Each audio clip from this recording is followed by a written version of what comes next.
ఒకరోజు ఉదయాన్నే తాత పొలానికి వెళ్తుంటే దారిలో గుండె తరుక్కుపోయే దృశ్యం కనిపించింది. అక్కడొక చిన్న కుందేలు పిల్ల కాలు విరిగి నడవలేక రక్తం కారుతూ విలవిల్లాడుతోంది.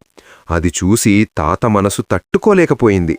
వెంటనే ఆ కుందేలును చంటి బిడ్డనా ఎత్తుకుని ఇంటికి పరిగెత్తాడు. దానికి పసరుమందు రాసి మెల్లగా కట్టుకట్టాడు. ఆకలితో ఉందేమో అని గోరుముద్దలు కూడా తినిపించాడు.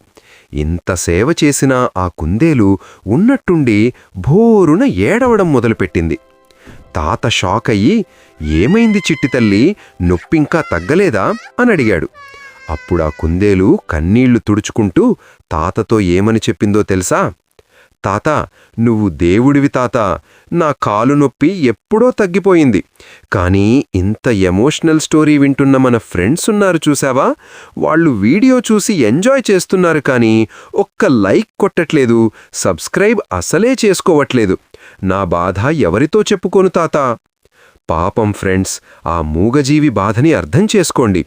దాని కన్నీళ్లు తుడవాలంటే వెంటనే ఆ సబ్స్క్రైబ్ బటన్ మీద గట్టిగా గుద్దండి.